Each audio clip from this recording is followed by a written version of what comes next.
I'm Wendy Balliet. As Betsy said, I work in the behavioral medicine clinic, which is located at the Institute of Psychiatry. I just want to say thank you all for having me here today. I will say it's a pleasure to work with Dr. Adams and Dr. Morgan and all of their patients and staff. I think it's a very unique team in that we all understand the ways in which suffering from pancreatitis can really affect a variety of outcomes, including how people think, feel, your emotional state, relationships, et cetera. And that's kind of the component I'm going to touch on this evening. So we are a very different type of clinic than you might be used to seeing in the community. We only see patients in the behavioral medicine clinic referred to us from medical specialists. And that's because we really have a good understanding of how dealing with chronic illness such as pancreatitis can really affect your quality of life. So what you can and can't do, I often tell patients, your mind wants to go and your body's betraying you, saying, I want to go play with my grandkids, I want to plant flowers in the garden, but yet you're not able to. And so we have a good training in kind of how to help folks manage these changes in life. I'll usually start my initial intakes with people by saying, you're not referred to us because anybody thinks you're crazy. You're going through something pretty significant, and what you're experiencing, for the most part, is normal. So it's normal to experience low mood and worry following an initial diagnosis of pancreatitis or even the initial symptoms. Frequently, folks go years without even being officially diagnosed with pancreatitis. There's a sense of loss of what you, like I mentioned before, what you can't do anymore, and grief over those aspects. Having to adjust to symptoms of the disease, adjusting to the nausea, vomiting, diarrhea, stress of the variety of treatments that have been described so far this evening. People will talk a lot about the feeling of losing control. You don't have control over your body anymore, and that can be a really scary feeling. And of course, there are just the practical issues, so changes in finances that can cause stress in families. And so adjusting to this is a process, and like I said, it's normal to have some worry and some low mood, but if these reactions last too long, they can end up really having a negative effect on the illness itself as well. So for example, having symptoms of depression, feeling tense, feeling worried, can exacerbate your already diminished quality of life from the disease itself. And it can make symptoms like the nausea and vomiting worse, make the pain worse, and that can make it very difficult sometimes to adhere to medical recommendations from your treatment team. We also know that you don't face the stress of coping with pancreatitis in a vacuum. It really affects your whole family. We talk a lot to people about the effect it has in regards to the changing roles. You might be a mother who's used to taking care of your children, or a father who's used to going to work and providing for the family, and then you're dealing with this disease where you might not be able to work anymore, and your spouse has to step in and take over in that area, and that can be really tough to adjust to those changes. Children, oftentimes, with younger folks that are coping with pancreatitis, might not understand what their parent is going through, and they are asking, "Mom, why aren't you coming to my play? Why aren't you watching my soccer game?" And don't really understand that physically you're not able to do that because you are too sick. Something that comes up pretty frequently that we work with a lot of folks on is communication. So a lot of times there is a mismatch between what you want to say and what you're actually saying to the people that you love, your family members, your spouse, your children. So you might tell them, I want everyone to go away. I'm having a bad day. I'm in a lot of pain. Go away. And what you really might mean is, right now I'm really in need of some comfort. But you might not have the tools to ask that. You might not know how to say, I need help today, or I need a little bit of a little more kindness today than other days. Or you really just might want a little time to yourself, but there's often that mismatch between what you say and how it's said, and that lack of communication can exacerbate, like I mentioned before, some of the depressive symptoms and anxiety symptoms that we see with folks who are dealing with pancreatitis. So I thought it was worth kind of defining stress as we talk about pancreatitis and all of the components that go along with it. So we define stress as the anxious or threatening feeling that we experience when we interpret or appraise a situation as being more than our psychological resources can adequately handle. I know that's a mouthful, but if you think about it, being diagnosed with pancreatitis, having to cope with the multitude of symptoms that go along with that, and I'll go over that in a minute, the changes of quality of life, decisions regarding surgical procedures, medical treatments, it's a lot, and frequently it feels at times more than we can handle. So you can see where this might increase feelings of hopelessness or helplessness. And obviously create stress. So the stress response is multidimensional in nature. It affects the way we think about ourselves, it affects the way we think about the world, and it affects the way we think about the future. It can also change the way we feel, both emotionally and physically, and thereby affect our behaviors and our actions. So if we break it down into these different components, when our psychological resources become depleted, it can be really difficult to concentrate on simple tasks. And most individuals who have pancreatitis are also prescribed a variety of medications that can exacerbate one's ability to focus. So not only are your psychological resources depleted, but frequently you're on some significant narcotic medication that might also cloud your ability to think, focus, attend, make decisions. I'm going to highlight this negative thoughts component here because this is one of the areas that we work really hard at in our clinic to help people recognize negative thoughts, or as we describe it, thinking errors, and work on altering them and changing them so that they're a little bit more adaptive. So negative thoughts and worries may consume you as you deal with pancreatitis. I'll frequently hear people tell me, I'll never be able to enjoy life again. I'm a burden. This isn't what my husband signed up for when he married me. That's a big one, the feeling of I'm a burden, I'm burdening my parents, I'm burdening my children. And once these thoughts kind of start to cascade, as you can see, it really can affect your mood, which then can turn into increased tension and affects some of the symptoms of pancreatitis that we already see, such as pain and nausea. So our goal of therapy then, one of our main goals, is to come up with alternative ways to think about pain and your different experiences.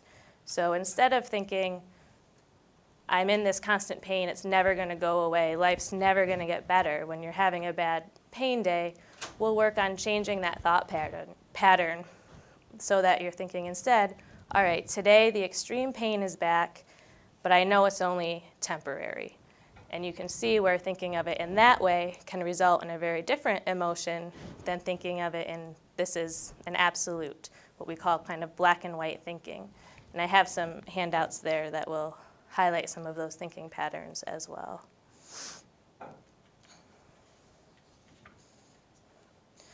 So as we can see, there we go. Thoughts can lead to a change in your normal mood state. So you might worry about your future, your family. Your ability to tolerate small frustrations might become more difficult. Folks will talk to me a lot about, I used to be a pretty calm driver. Now I'm driving and one small thing might happen and I find myself getting really angry. So the ability to cope tends to become more difficult. when we're in constant pain.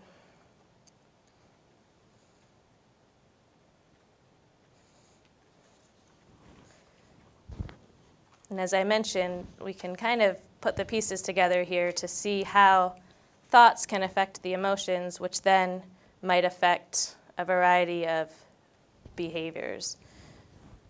So it might be, like I mentioned before, more difficult to follow recommendations regarding abstaining from tobacco, namely. Might make it more difficult to follow your diet, to sleep. You might find yourself having angry outbursts. A big one that I talk to a lot of patients about is avoidance of people and activities. I'll hear people tell me, I never know when I'm going to get sick. So I don't want to make plans with my best friend to go out to dinner because what if I become sick? What if the pain comes and I have to cancel or I have to leave in the middle of dinner? So you really see how these thoughts and the worries can affect what you do. And frequently this is resulted in reduced self-care. So you're not taking care of yourself to the best of your ability because of all of this stress your mind, your emotion, and your body is going through. So this is a chart that I thought I would show just briefly to kind of highlight some of the areas we try to focus on in our clinic. I'm going to use that bottom example there since I just spoke to it. Fear. It's a big emotion with many of the patients I work with, whether it's fear of surgical procedures, fear of social contact, going out, even going grocery shopping, fear of an attack coming. So that's the spontaneous reaction, or what we call the automatic reaction, is to avoid. The only way I can stop the fear is to isolate, to be by myself. And that is adaptive because then you're not out in public. You're not having a pain attack while you're in the grocery store or having to leave dinner with friends because you can't concentrate due to your pain.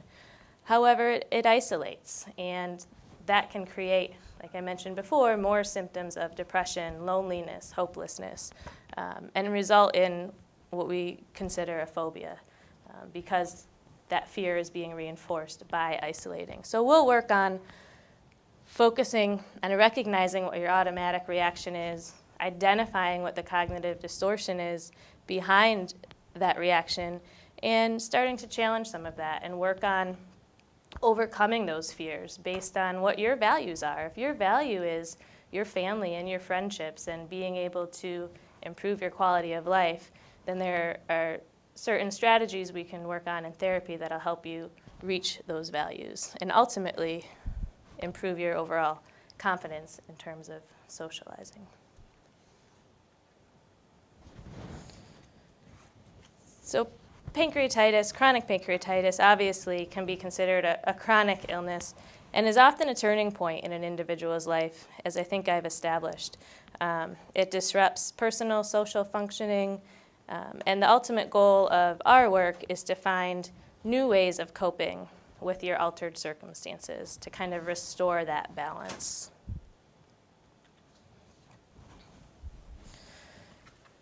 So in thinking about the patients I see, along with some research, these are unfortunately only a few, but probably the most common unique factors to folks who are dealing with chronic pancreatitis. We see the physical symptoms of nausea, vomiting, both the chronic pain and those acute episodes. Many folks are dealing with diabetes, checking your blood sugar. A lot of people really have a hard time sleeping, and we know sleep affects all aspects of life, including mood, fatigue. There are side effects of medication. And there's a stigma around pancreatitis in general that has been touched on some this evening, as far as this is an alcoholic disease. Or I've had a handful of patients that I've seen who've come to me and said, when I finally went to Dr. Adams and Dr. Morgan, they were able to give me a name for what was wrong. I've been told for so many years this is in my head, or I've been misdiagnosed year after year. And that obviously takes a toll on your mood and your functioning. So not surprisingly, About 20 to 50% of patients with pancreatitis, chronic pancreatitis, report some symptoms of depression. As I've mentioned, fatigue, decrease in your ability to be mobile, a change in your activities of daily living, having to stop work, that's a huge one for individuals who have pancreatitis, having to kind of shift your identity from a teacher to someone who's disabled and what that means to you can really cause symptoms of depression.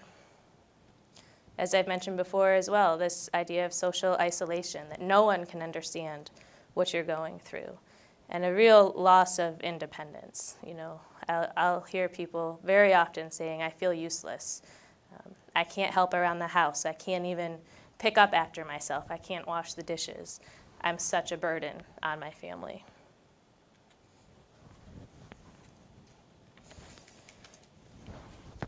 As I've mentioned before, worry and tension also tends to coincide with pancreatitis.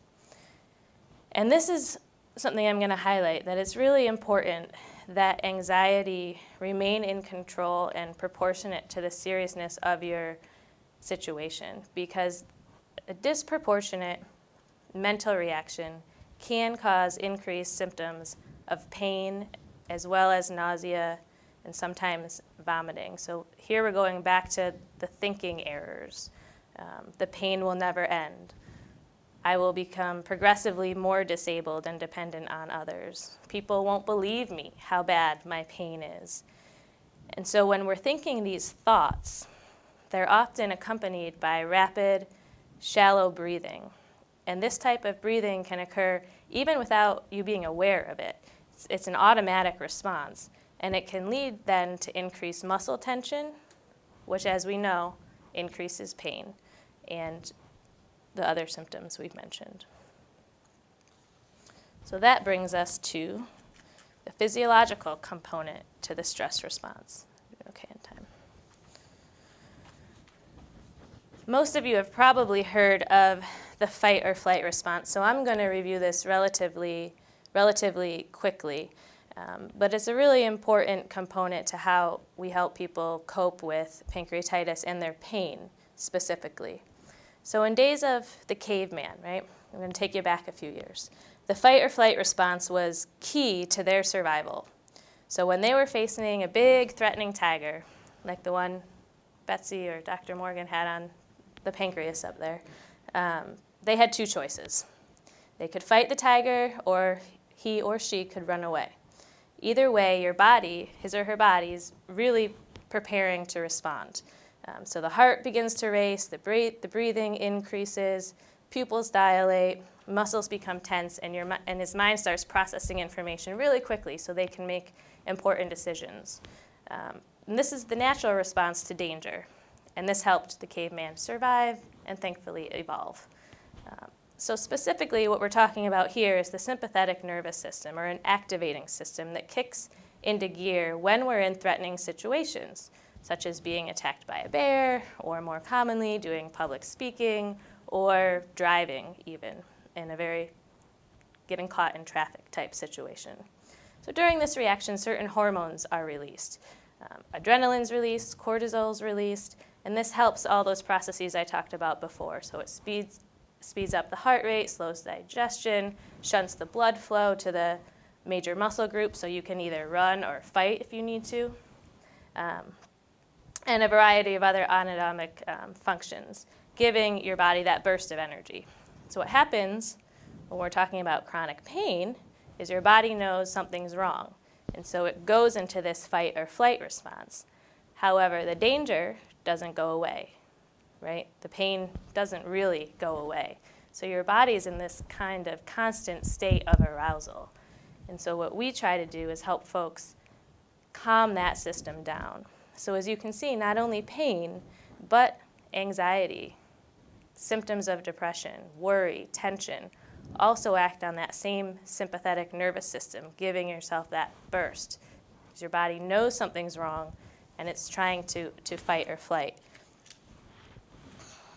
When the danger doesn't go away, we become tired, we become aggravated, etc. So how do we cope?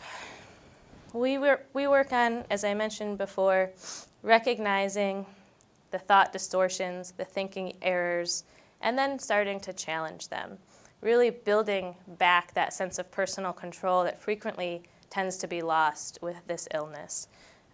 We work on helping folks change some of their health habits. So quitting smoking is a big one. Smoking can increase pain. So we help people try to get to a place where they're ready and able to quit smoking, following their dietary recommendations that we'll go over shortly. Pacing your activities. Another common thing that we'll hear is, I'm having a really bad day. All I want to do is lay on the couch. Well, what do we know about that? You lay on the couch all day, you're still going to be tense. Your mind's going to be focused on the pain. We need to get you up, moving a little bit, distract yourself from the pain. Touched on social support, and a big one I'm going to talk about, and I think Jane will be a nice segue into highlighting some of this as well, is relaxation. So relaxation is important for a number of factors. As I mentioned before, it reduces physiological arousal. So when we can slow our heart rate down, when we can start to control our breathing, we can activate what's called the parasympathetic nervous system, or the calming system. And this allows our body to rest and digest. By learning structured relaxation skills and using them on a regular basis, we can really begin to activate this system, and that takes the edge of the pain, some of the pain away. I always tell my patients up front, my goal is not to take away all of your pain. I don't think I can do that, but I think I can help you think about your pain differently and reduce some of your pain experience. So the research will show that if you can engage and practice some of these activities on a regular basis, you might reduce your pain up to 30%. That's without medical intervention. And many patients will say, I'll take that plus some surgical procedures or medical intervention and really begin to see an improvement in your quality of life. I also warn patients as well that this takes practice. So if you're planning to run a marathon, you're not going to go running on Monday and plan to be successful in running 26 miles the next day, right? So just like running a marathon, this takes time, patience, and practice. These are some of the relaxation techniques that we use, so we help people learn how to breathe. It sounds kind of weird, right? We're all sitting here breathing, but most of us tend to take relatively shallow breaths. I can tell even right now I'm taking pretty shallow breaths as I'm speaking and giving this presentation. And again, that's a signal to that sympathetic nervous system, which starts kicking into gear and can create muscle tension and increase pain. So we'll work on breathing. We'll work on something called progressive muscle relaxation, which is a strategy to learn when you're tense versus when you're relaxed. Because frequently, I know I'm guilty of it, I can go all day and be really tense, and it's such a normal feeling for me that I don't even know it. So learning how to relax and feel a difference between tension and relaxation is something we'll focus on. And we can do all of these activities while using what we call biofeedback. And this is a means of bodily self-monitoring. So we help people learn to control certain physiological processes like heart rate, like skin temperature, and like muscle tension. We'll hook you up to the machine. Typically, I either do heart rate or skin temperature and have you look at a diagram in which it'll show your body temperature rising or lowering. If your temperature goes up, it means you start to become more relaxed, and hopefully you notice a difference in your pain. If it goes down, it's a signal that you may be pretty tense or in a lot of pain. So with practice, you can learn on your own how to kind of monitor those bodily sensations using these techniques listed above. So why does any of this matter? I think probably it's self-explanatory. We want to help our ultimate goal in the behavioral medicine clinic is to help improve your quality of life. We know that it's difficult to cope with physical ailments when you're also dealing with major depression, major anxiety, or other mental health concerns. There's an increase in mortality when these issues are not addressed. It also affects a lot of your physical health. So we'll see high blood pressure when people have uncontrolled anxiety or depression, a weakened immune system, as I mentioned before, increased pain, more hospital readmissions, which I know is one of the ultimate goals, is staying out of the hospital, and other increased symptoms of pancreatitis. Well, I don't have a dragon or a tiger, but the important points I guess I'm trying to drive home is that stress is multidimensional in nature. It affects your physical health, and the way you think about stress and or pain affects how you experience it.